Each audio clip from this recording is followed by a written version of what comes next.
one of your biggest success stories at Empathy Lab was the partnership with the American Red Cross. How did the company re-envision their approach to the digital channel and then personalize it for the individual donor, the average donor who is familiar with the Red Cross, but maybe not in an online context? Well, a lot of credit needs to go to the leadership team at the Red Cross.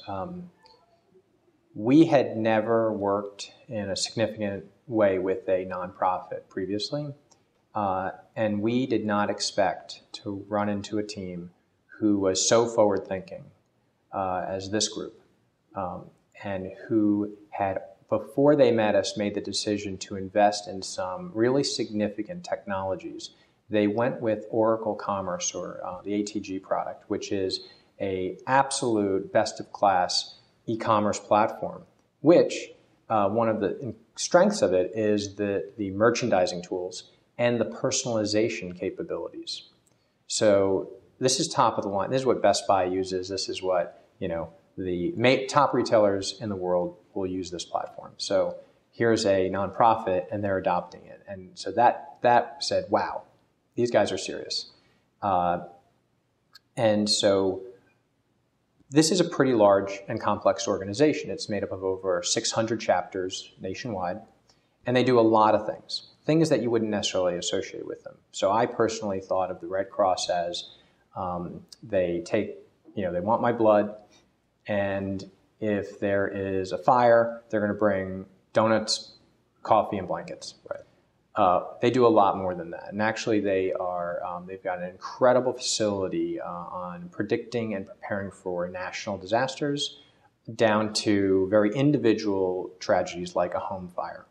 They also have a tremendous amount of training, from lifeguarding to babysitting to CPR and all sorts of different things, which are all part of it, and very community centric. And then of course there's the blood component, and then financial donations they'll take. So there's a lot of moving pieces, and it's really affecting people. And they invest in this technology. And you have to recognize too that there's a national chapter, and there are these 600 local chapters. Well, national has something to say, but local really knows their community.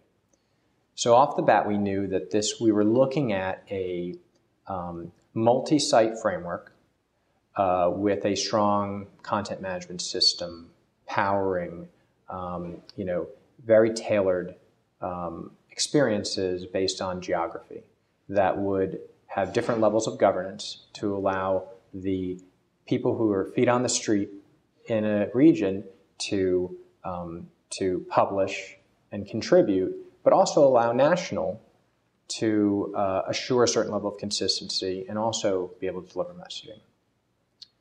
So we knew that was pretty obvious to us. What we had to do was do some primary research with volunteers, with donors, with recipients of the Red Cross aid to really understand what motivates, what are the needs and motivations of people to drive volunteerism, donorship, participation in classes, all sorts of different things, and really become a constituent. And what we found was that the Red Cross is sort of a marketer's dream, in that story is one of the most primal and fundamental ways of communicating, right? It's how human beings think. Well, these people really relate to the Red Cross in terms of story, their own personal story of how the Red Cross saved their lives or helped a family member. The story of the mother who was moved by, reading about a tragedy and decided to donate blood. A donor who received blood and was able to be alive to take care of her children. There's so many amazing things. The lifeguard who, was inspired by, hearing that someone else's life was saved because of CPR class. So there's so many great stories. It's really dramatic and personal. So we use story as our centralizing theme. And then we devised a method by which we could deliver stories that are highly relevant to the users of the digital program based on geography, preferences, and behavior, so that we're able to tell them the right story at the right time to motivate the right behavior.